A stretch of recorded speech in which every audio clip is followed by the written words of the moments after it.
Maths में last class किए थे, क्या किए थे, माइनर्स एंड कोफैक्टर्स क्या होता है वो लेते थे, है ना। आज के क्लास में हम बात करेंगे एडजॉइंट के बारे में। एडजॉइंट क्या होता है और इनवर्स ऑफ ए मैट्रिक्स क्या होता है।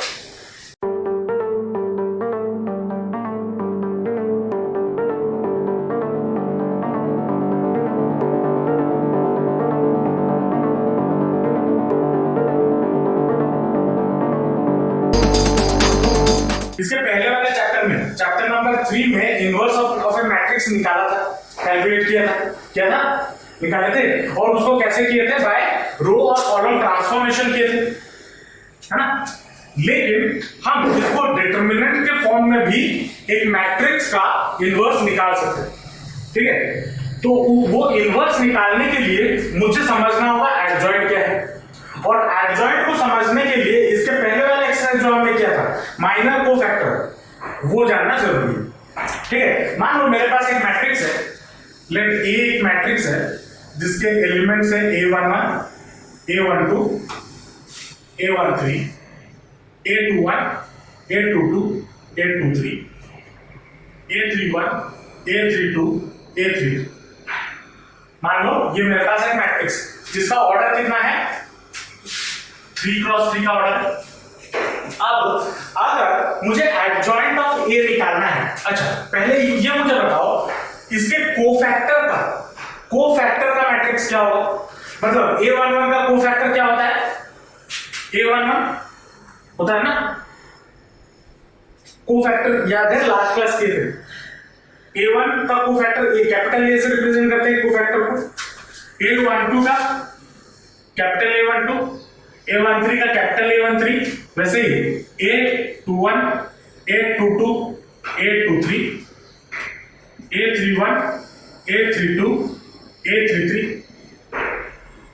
ये क्या हो गया, ये इसका कोफैक्टर का मैट्रिक्स हो गया।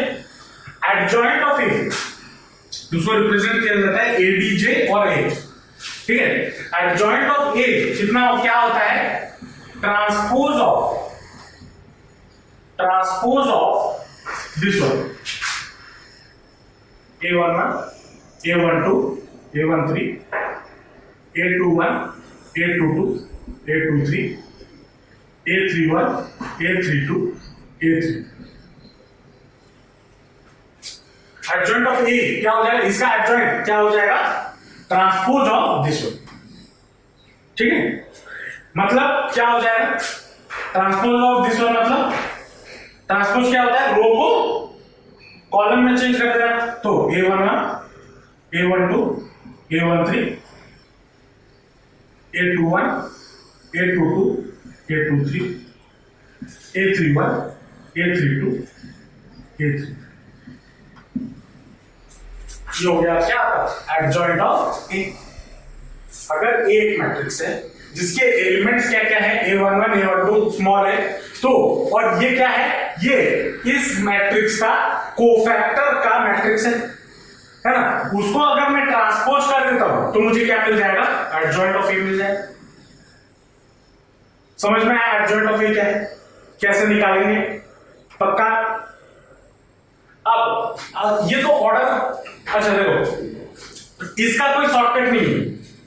अगर मुझे एक मैट्रिक्स गिवन है और मुझे एडजॉइंट ऑफ ए निकालना है तो मुझे हर एलिमेंट का पहले क्या करना होगा, कोफैक्टर निकालना होगा। कोफैक्टर निकालने के बाद, मतलब पहले माइनर निकालना होगा, माइनर निकाल के कोफैक्टर निकालो, कोफैक्टर निकालने के बाद उसको ट्रांसपोज करो तो मुझे एडजॉइंट ऑफ ए मिलेगा। ये 3 क्रॉस 3 मैट्रिक्स के लिए हमारे पास एक शॉर्टकट है। अगर 2 क्रॉस 2 मैट्रिक्स है, मान लो ए आपका एक मैट्रिक्स है, अगर उसमें element a11, a12, a21, a22, अगर ये एलिमेंट्स है, ठीक है, अगर 2 क्रॉस 2 मैट्रिक्स है तो हमें क्या, हम इसका एडजॉइंट ऑफ ए कैसे कर सकते हैं, इस प्रोसेस से करेंगे तब भी आंसर निकलेगा। लेकिन इसका एक शॉर्टकट भी है, क्या है, देखो adjoint of A will be equal to, क्या करना है, इन दोनों एलिमेंट को जो डायगोनल है, जो डायगोनल के एलिमेंट्स है, उसको क्या कर देंगे हम, उसको हम कर देंगे इंटरचेंज। क्या कर देंगे, इंटरचेंज। और ये जो दूसरा डायगोनल है, ये वाला, इसका साइन चेंज कर दो, साइन चेंज, तो मुझे एडजॉइंट ऑफ ए मिल जाएगा। मतलब एडजॉइंट ऑफ ए क्या हो जाएगा, A22 A11, इधर था A21 तो माइनस A21 और इधर था A12 तो माइनस A1। ये आपको एडजॉइंट ऑफ ए मिल गया। अगर ये किसके लिए होगा, जब हमारे पास मैट्रिक्स 2x2 का हो। अगर 3x3 का हो तो ये प्रोसेस पूरा मुझे फॉलो करना है। समझ में आया एडजॉइंट कैसे निकालेंगे? पक्का इसको लिख लो। तो इसके बहुत सारे प्रॉपर्टीज है, थ्योरम्स है जिसको हमें समझना है। उसके बाद आता है थ्योरम्स। एडजॉइंट में कुछ थ्योरम्स है जिसके बेसिस पे हमें क्वेश्चन पूछा जाता है और हम जिसको यूज करके क्वेश्चन सॉल्व करेंगे। ठीक है, जिसमें पहला थ्योरम है adjoint of A into A. A क्या है, यहाँ पे एक मैट्रिक्स है। ठीक है, adjoint of A into A is equal to A into adjoint of A is equal to A का डिटर्मिनेंट इंटू आई है। ये थ्योरम है, ये प्रॉपर्टी है। अब कभी कभी एग्जाम में पूछ लेता है इसको प्रूव करो, इस थ्योरम को या इस चीज को प्रूव करो। चलो प्रूव करते हैं।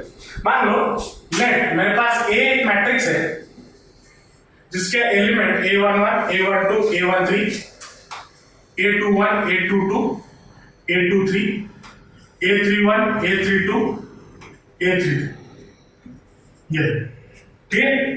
तो एडजॉइंट ऑफ ए मेरा क्या हो जाएगा, एडजॉइंट ऑफ ए क्या हो जाएगा, इसके कोफैक्टर का ट्रांसपोज, इसका कोफैक्टर का मैट्रिक्स का ट्रांसपोज ना। तो क्या हो जाएगा, A11 A12 A13 A21 A22 A23 A31 A32 A33, ये होगा या नहीं होगा? इसका पहले मैंने क्या निकाला, ध्यान दो इधर। इसका मैंने पहले माइनर निकाला, सॉरी माइनर निकाल के कोफैक्टर निकाला, कोफैक्टर निकाल के उसको ट्रांसपोज कर दिया उस मैट्रिक्स को। ठीक है, उसके बाद मुझे क्या करना है, मल्टीप्लाई करना है। चाहे आप ए इंटू ये करो, ये इंटू ये करो, कुछ भी फर्क नहीं पड़ता।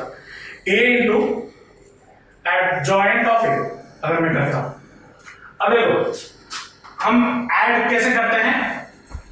अगर मुझे कोई भी दो मैट्रिक्स को मल्टीप्लाई कैसे करते हैं,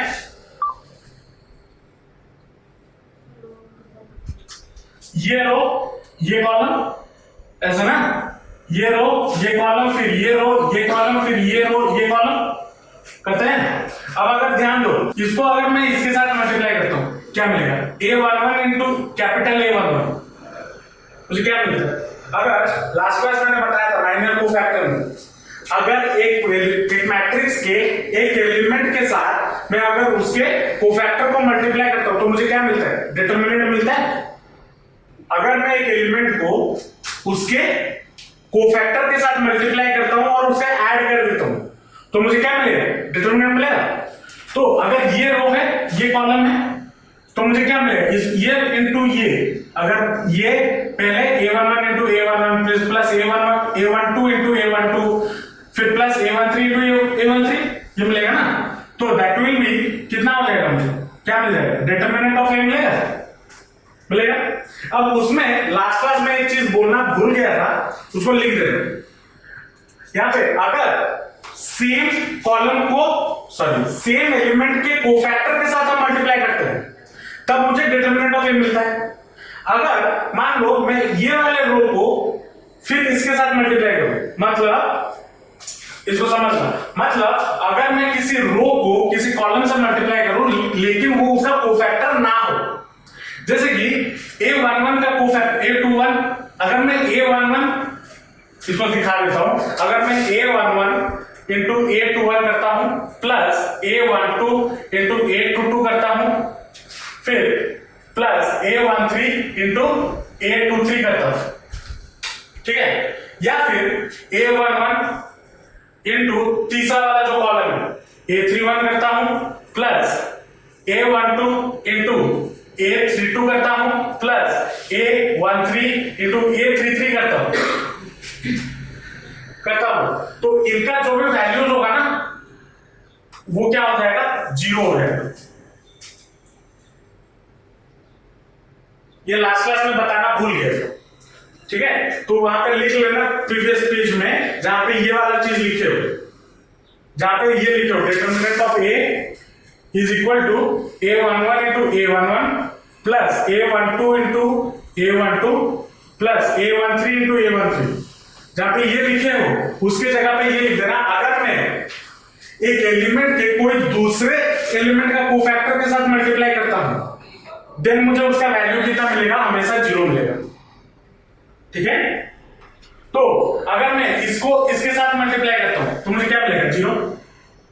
इस रो को इस कॉलम के साथ, फिर इस रो को इस कॉलम के साथ मल्टीप्लाई करूंगा तो 0 मिलेगा। अब इस रो को इस कॉलम के साथ मल्टीप्लाई करूंगा तो 0 मिलेगा। इस रो को इस कॉलम के साथ मल्टीप्लाई करूंगा तो मुझे डिटरमिनेंट ऑफ A मिलेगा, क्योंकि सेम एलिमेंट और सेम कोफैक्टर है। फिर इस रो को इस कॉलम के साथ मल्टीप्लाई करूंगा तो 0 मिलेगा। वैसे ही इस रो को इस कॉलम के साथ मल्टीप्लाई करूंगा तो 0, इस रो को इस कॉलम के साथ मल्टीप्लाई करूंगा तो 0, फिर इस रो को इस कॉलम के साथ मल्टीप्लाई करूंगा तो डिटरमिनेंट ऑफ A मिलेगा। ये आ गया, क्यों ये दोनों मैट्रिक्स है ना, एडजॉइंट ऑफ A एक मैट्रिक्स है, A एक मैट्रिक्स है। अब दो मैट्रिक्स को मल्टीप्लाई करने पर मुझे मैट्रिक्स मिलेगा ना, मिला। अब मैट्रिक्स में हम क्या कर सकते हैं, हम कोई एक चीज कॉमन ले सकते हैं। तो अगर मैं यहां से डिटरमिनेंट ऑफ A कॉमन ले लूं तो मुझे क्या मिलेगा, 1 0 0 0 1 0 0 0 1 मिलेगा या नहीं मिलेगा। और इसको हम क्या बोलते हैं, आइडेंटिटी मैट्रिक्स। तो दैट इज इक्वल टू कितना हो गया, A का determinant into identity matrix of order n, जितना ऑर्डर का मैट्रिक्स है होगा। हो गया प्रूफ। ये थ्योरम सारे दिमाग में होने चाहिए, क्वेश्चंस इसमें बहुत खतरनाक आता है और बहुत इंपॉर्टेंट है ये टॉपिक। इस टॉपिक से क्वेश्चन पूछता ही पूछता है। अब एग्जाम में देखो, मैं इनवर्स के बारे में तो स्टार्टिंग में जो बोला, एग्जाम में तुम बोलोगे कि सर कौन से मेथड से करें, रो ट्रांसफॉर्मेशन से या इस वाले मेथड से, जो मेथड मैं बताऊंगा थोड़ी देर बाद। तो एग्जाम में क्वेश्चन में मेंशन करता है, ठीक है, by using row transformation find the inverse of this matrix, या फिर बोलेगा by using determinant find the inverse of this matrix. Question पूरा स्पेसिफाई करके बोल देता है, तो डरने की कोई बात नहीं, ठीक है। ये लिखिए, सेकेंड थ्योरम पे जाने से पहले हम इसमें एक दो चीजें जानते हैं, जो मैंने लास्ट क्लास जब मैट्रिक्स पढ़ा रहा था तब मैंने जिक्र किया था। सिंगुलर मैट्रिक्स क्या होता है और नॉन सिंगुलर मैट्रिक्स क्या होता है, कुछ याद आ रहा है? बस इसका नाम लिया था, उसको एक्सप्लेन नहीं किया, बोला था डिटरमिनेंट जब पढ़ाऊंगा एक्सप्लेन करूंगा। सिंगुलर मैट्रिक्स और नॉन सिंगुलर मैट्रिक्स कोई रॉकेट साइंस नहीं है, ठीक है, कोई रॉकेट साइंस नहीं है। अगर मान लो आपके पास कोई एक मैट्रिक्स है A, मैट्रिक्स A आपको गिवन है, ठीक है, अगर उसका डिटरमिनेंट आपको 0 मिल जाए, अगर उसका डिटरमिनेंट आपको 0 मिल जाए तो हम उस मैट्रिक्स को क्या बोलेंगे, सिंगुलर मैट्रिक्स। जैसे एग्जांपल के तौर पे अगर आप लेना चाहो 1 2, अगर ये निकालो 1 2 3 4 5 6 7 8 9, इसका डिटरमिनेंट निकालो कितना होगा। सब करें 1 इंटू 45 माइनस 48, फिर माइनस 2 इंटू ये 1 और ये 1, 9 4 जा 36 माइनस 7 6 जा 42, फिर प्लस 3 इंटू ये 1 और ये 1, 8 4 जा 32 माइनस 7 5 जा 35। तो that will be equal to, ये कितना हो जाएगा, -3 माइनस 2 इंटू ये कितना हो जाएगा, 42 से 36 जाएगा तो 6, तो 12 माइनस 12 प्लस 12 होगा। फिर ये कितना हो जाएगा, -3 इंटू 3 कितना हो जाएगा, -9, तो that will be equal to कितना हो गया जीरो हो गया। तो ये जो डिटर्मिनेंट है ये हम क्या बोलेंगे इसको, ये कौन सा डिटर्मिनेंट है, या कौन इसका मैट्रिक्स क्या होगा, अगर मैं इसका मैट्रिक्स लेता हूं तो ये कौन सा मैट्रिक्स है, सिंगुलर मैट्रिक्स है। ठीक है, कोई भी मैट्रिक्स का डिटर्मिनेंट अगर जीरो बन जाता है तो हम उस मैट्रिक्स को क्या बोलते हैं, सिंगुलर मैट्रिक्स। चलो नॉन सिंगुलर मैट्रिक्स हम किसको बोलेंगे, नॉन सिंगुलर मैट्रिक्स हम उसको बोलेंगे अगर मान लो कोई एक मैट्रिक्स है ए जिसका डिटर्मिनेंट अगर का वैल्यू अगर नॉट इक्वल टू जीरो हो, अगर नॉट इक्वल टू जीरो हो तो देन हम उस टाइप ऑफ मैट्रिक्स को क्या बोलेंगे, नॉन सिंगुलर मैट्रिक्स। ठीक है, समझ में आया सिंगुलर मैट्रिक्स क्या है, नॉन सिंगुलर मैट्रिक्स क्या है, पक्का। चलो अब थ्योरम 2 पे चलते, पहले इतना ये लिख लो, थ्योरम 2 पे चलते। थ्योरम 2 को समझने के लिए थ्योरम 2 3 4 को समझने के लिए ये चीजें जानना जरूरी है।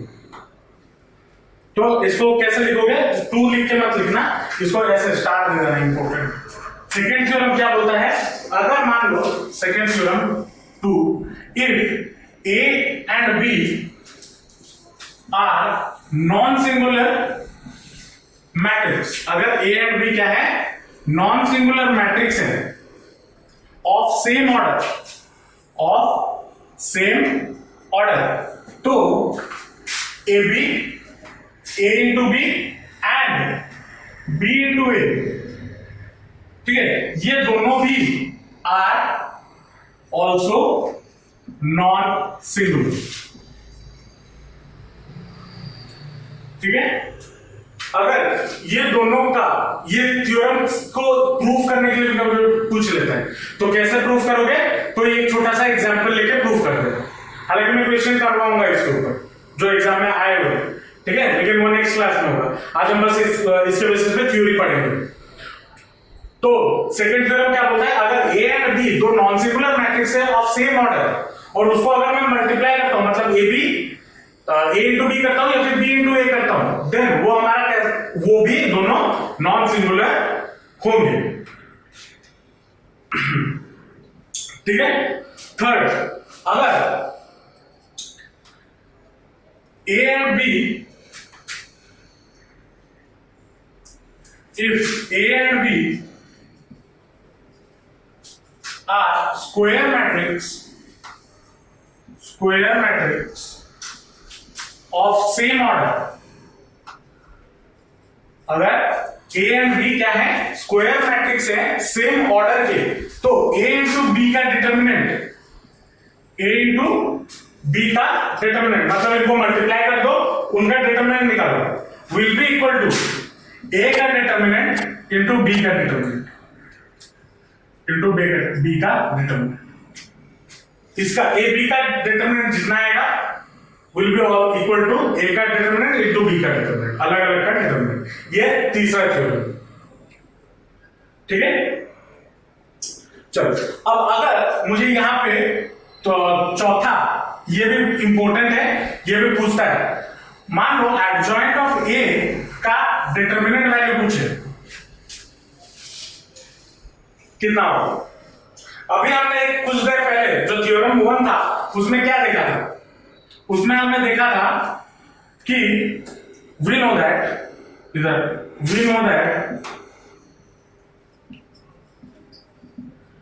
Adjoint of A into A is equal to कितना होता है, ए का डिटर्मिनेंट इंटू आई होता है ना, अभी बताया थ्योरम 1 होता है। अब इसको अगर मैं डिटर्मिनेंट निकालना चाहूं तो कैसे कर सकता हूं, अब इसका जो वैल्यू होगा, अच्छा ये ए डिटर्मिनेंट इंटू आई लिखा हुआ है ना, मतलब ये क्या होगा, अगर मैं इसका वैल्यू निकालूं तो मुझे क्या मिलेगा,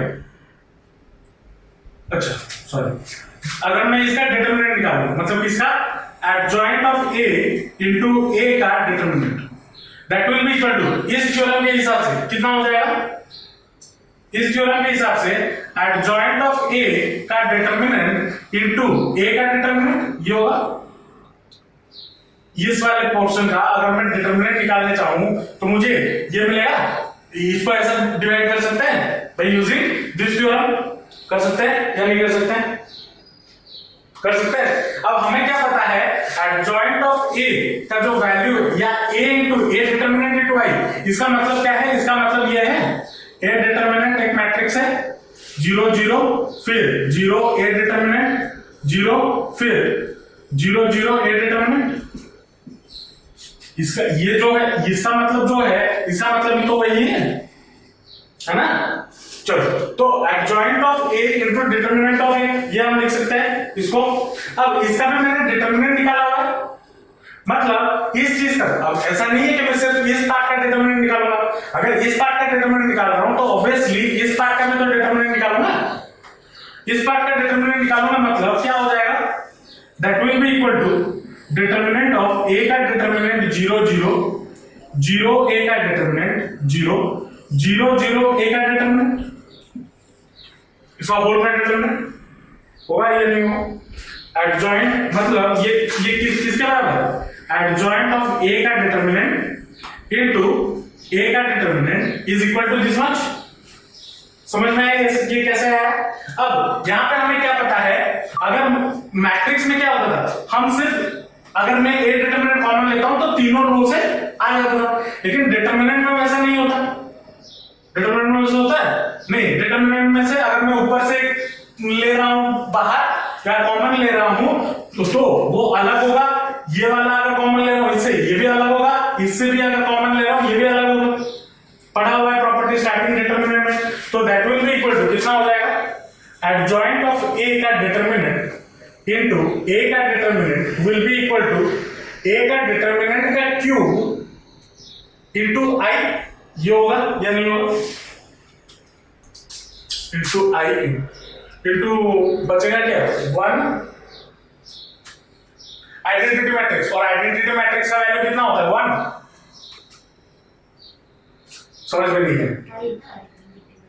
आइडेंटिटी मैट्रिक्स है, आइडेंटिटी मैट्रिक्स का डिटरमिनेंट। अगर मैं इसका डिटरमिनेंट निकालूं 1 0 0 0 1 0 0 0 1, इसका अगर मैं डिटरमिनेंट निकाल दूं मुझे कितना मिलेगा, सॉल्व करो। इस रो से चलते हैं, ठीक है, इस रो से चलते हैं तो 1 इंटू ये 1 और ये 1 माइनस 0 1 इंटू 1 माइनस 0 तो कितना हो गया 1 इंटू 1 तो क्या हो जाएगा, आइडेंटिटी मैट्रिक्स का डिटरमिनेंट। याद रखना, आइडेंटिटी मैट्रिक्स का डिटरमिनेंट का वैल्यू हमेशा 1 होता है, ठीक है। तो दैट विल बी, अगर मैं यहां से डिटरमिनेंट ए कॉमन लिया, डिटरमिनेंट ए कॉमन ले लिया और डिटरमिनेंट ए कॉमन लिया तो बचेगा क्या, बस आइडेंटिटी मैट्रिक्स का डिटरमिनेंट ही तो बचेगा। तो that will be equal to कितना हो जाएगा, ए क्यूब इंटू 1, ये बचेगा। तो एडजॉइंट ऑफ ए का डिटरमिनेंट इंटू ए का determinant will be equal to कितना, ए क्यूब, ये होगा। अब इस डिटरमिनेंट, ए डिटरमिनेंट का क्यूब, इसको अगर मैं इस तरफ ले आऊं तो क्या हो जाएगा, डिवाइड, मल्टीप्लाई हो गया ना। इस तरफ लेके आ जाऊंगा तो डिवाइड, क्योंकि ये डिटरमिनेंट वैल्यू, ये भी एक नंबर है, ये भी एक नंबर है। हम मैट्रिक्स जब अरेंजमेंट का हम डिवीजन नहीं कर सकते, मैट्रिक्स का डिवीजन नहीं हो सकता, लेकिन ये तो डिटरमिनेंट है, ये वैल्यूज होते हैं ना, तो इसका डिवीजन तो कर सकते हैं। तो अगर मैं इसको इस तरफ ले जाऊं तो क्या बन जाएगा, एडजॉइंट ऑफ ए का determinant will be equal to A determinant का स्क्वायर बन जाएगा। तो अगर मुझे एडजॉइंट ऑफ ए या एक मैट्रिक्स है उसका एडजॉइंट आपने निकाला और उसका डिटरमिनेंट निकालने के लिए मुझे क्या करना होगा, ए का डिटरमिनेंट निकाल लो, उसको स्क्वायर कर दो, तो मुझे एडजॉइंट ऑफ ए का डिटरमिनेंट वैल्यू मिल जाएगा। समझ आ रहा है। अगर इसका जनरल फॉर्म लिखें, इन जनरल,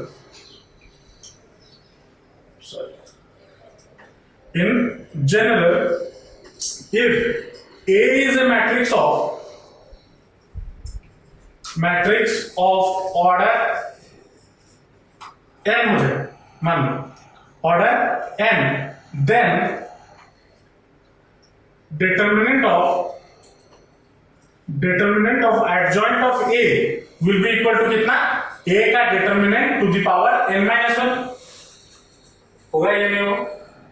देखो यहां पे ऑर्डर कितना था, 3 लिए थे, तो यहां पे क्या आ रहा है, डिटरमिनेंट ए का स्क्वायर मतलब 3 - 1, तो ये उसका जनरल फॉर्म है।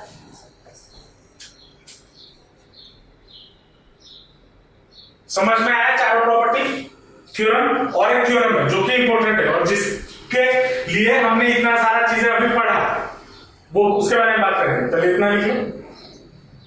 चलो, इसमें जो नेक्स्ट थ्योरम आता है वो है इन्वर्टिबल मैट्रिक्स का, या इनवर्स निकालने का।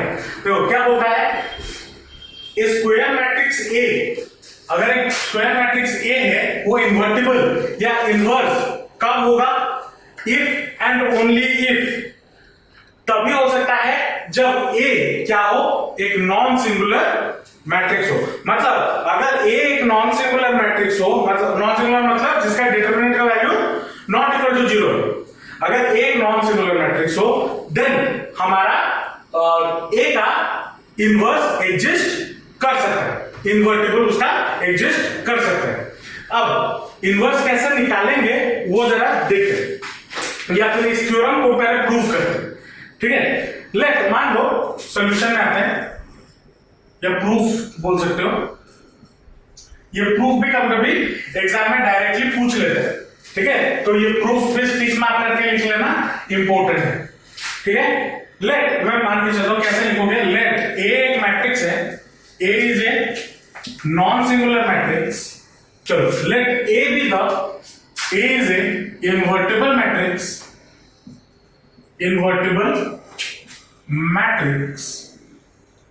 Let A be the, A is a invertible matrix and of order n, of order n, and I is a identity matrix,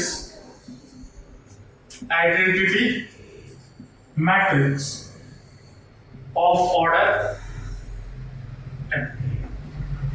ठीक है, ये हमारा एक क्या है, एक इन्वर्टिबल मैट्रिक्स है ऑर्डर n का, और सॉरी, एंड आई हमारा क्या है, आई एक आइडेंटिटी मैट्रिक्स है ऑर्डर n का।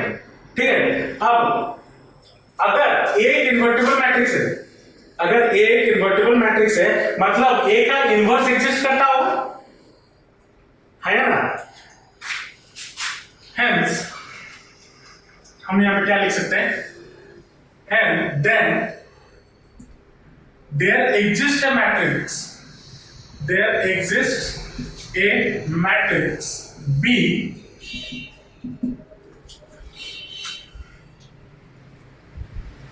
matrix B such that A into B equal to B into A equal to I, ये होना चाहिए। समझना बात को, अगर याद करो हम जब मैट्रिक्स कर रहे थे, मैट्रिक्स चैप्टर, अगर ए एक मैट्रिक्स है, मान लो ए एक मैट्रिक्स है, बी एक मैट्रिक्स है, और मान लो बी ए का क्या है, बी ए का इनवर्स है, मतलब उल्टा है, या फिर इसको नंबर के फॉर्म से अगर समझते हैं, देखो 5 के साथ मैं ऐसा क्या मल्टीप्लाई कर दूं कि मुझे 1 मिल जाए, -5 1/5, और इस 1/5 को हम क्या बोलते थे, इसका मल्टीप्लिकेटिव इनवर्स बोलते थे मल्टीप्लिकेटिव आइडेंटिटी, इनवर्स नहीं, मल्टीप्लिकेटिव आइडेंटिटी बोलते थे, सॉरी, हाँ, मल्टीप्लिकेटिव इनवर्स बोलते थे, और उस इनवर्स को हम a टू द पावर -1 ऐसे करके लिखते थे, या 5 टू द पावर -1 लिखते थे, है ना। 1/5 को मैं 5 टू द पावर -1 लिख सकता हूं। तो अगर एक मैट्रिक्स है, एक मैट्रिक्स अगर मान लो है, एक मैट्रिक्स है, उसका इनवर्स मान लो b है, तो अगर हम इन दोनों को मल्टीप्लाई करते हैं a इंटू b, तो मुझे कितना मिलेगा, 1, और मैट्रिक्स के फॉर्म में वो क्या होता है, आइडेंटिटी मैट्रिक्स होते हैं। तो यहां पे मैंने क्या माना, ए एक इन्वर्टिबल मैट्रिक्स है, उसका अगर इन्वर्टिबल मैट्रिक्स है तो उसका इनवर्स भी एग्जिस्ट करता होगा, तो मैं यहां पे लिखा then there exist a matrix B such that A B into B A, मतलब ए बी करो या बी ए करो, उनका वैल्यू किसके साथ बराबर होना चाहिए, आई के साथ। इतना तक समझ में आया, पक्का, अरे हाँ या ना। चलो, तो अब हमें क्या पता है, मान लो A B is equal to क्या है, आई। लेट मैं ये लेता हूं, A B is equal to I. तो अगर मैं इनका क्या करूं, डिटरमिनेंट निकालूं, मतलब determinant, taking determinant both side, ठीक है। अगर डिटरमिनेंट निकालो तो that will be equal to कितना, ए का डिटरमिनेंट इनटू बी का डिटरमिनेंट इक्वल टू आई का डिटरमिनेंट। ये होगा या नहीं होगा, क्योंकि ए बी अभी हमने थ्योरम पढ़ा है जब इससे पहले वाला, ए बी का determinant will be equal to A का डिटरमिनेंट इनटू बी का डिटरमिनेंट इक्वल टू आई। होगा या नहीं होगा। और इस आई का, इसका मतलब क्या होता है, आई का डिटरमिनेंट अभी मैंने दिखाया था क्या होता है, वैल्यू 1 होता है। तो ए का डिटरमिनेंट मेरा कितना हो जाएगा, will be equal to 1 by B का डिटरमिनेंट, होगा 1 बाय बी का डिटरमिनेंट। और अगर 1 बाय बी का डिटरमिनेंट हो रहा है तो यहां पे ये जो वैल्यू होगा क्या वो जीरो होगा, कुछ भी केस में कभी जीरो हो सकता है, which is not equal to 0, which is not equal to 0। तो therefore A हमारा क्या हो गया, एक नॉन सिंगुलर मैट्रिक्स हो गया, नॉन सिंगुलर मैट्रिक्स हो गया। समझ में आया या नहीं, इसका यही चीज तो प्रूफ करना था, ये मुझे नॉन सिंगुलर प्रूफ करना था, हो गया एक नॉन सिंगुलर मैट्रिक्स। समझ में आया, पक्का लिख लूं, समझ में आया। यहां पे आपने क्या बोला था, एक इन्वर्टिबल मैट्रिक्स था और मुझे उसको क्या प्रूफ करना था, नॉन सिंगुलर मैट्रिक्स। अगर इसका कन्वर्स हम करें, मतलब कन्वर्स, मतलब यहां पे मैंने क्या, यहां पे माना हुआ था ए एक इन्वर्टिबल मैट्रिक्स है और मैंने प्रूफ क्या किया, एक नॉन सिंगुलर मैट्रिक्स। इसका अगर कन्वर्स करें, कन्वर्स का मतलब लेट ए क्या है, A is a non singular matrix, non singular matrix. मुझे ये प्रूफ करना है अगर ए एक नॉन सिंगुलर मैट्रिक्स होगा तो ए इन्वर्टिबल भी होगा, मुझे ये चीज प्रूफ करना है। समझ आया या नहीं, मैं क्या करना चाहता हूं, इन्वर्टिबल था इसलिए मैंने नॉन सिंगुलर प्रूफ कर दिया। अब यहां पे आप क्या करेंगे, नॉन सिंगुलर अगर है तो उसको इन्वर्टिबल प्रूफ करेंगे। तो अगर ए एक नॉन सिंगुलर मैट्रिक्स है तो ए का डिटरमिनेंट कितना हो जाएगा, नॉट इक्वल टू 0 होगा या नहीं होगा। अब अगर हम थ्योरम 1 पे चले, थ्योरम 1 क्या बोलता है, a into adjoint of a is equal to adjoint of a into a is equal to a का डिटरमिनेंट इंटू i। ये बोलता है या नहीं बोलता है, बोलता है या नहीं बोलता है। अब अगर मैं इस a का डिटरमिनेंट को इस तरफ ले आऊं, इस तरफ ले आऊं मतलब इसके साथ मैं अगर डिवाइड कर दूं तो मुझे क्या मिलेगा, देखो अगर मैं इस डिटरमिनेंट वैल्यू को इधर लेके डिवाइड कर दूं मतलब a इंटू 1 बाय a का determinant into adjoint of a, ये हुआ इक्वल टू 1 बाय a का determinant into adjoint of a whole into a is equal to i बचेगा। अब ये जो वैल्यू है ये भी वही वैल्यू है, इसको अगर मैं b नाम दे देता हूं, let 1 by a determinant into adjoint of a is equal to क्या है, b है।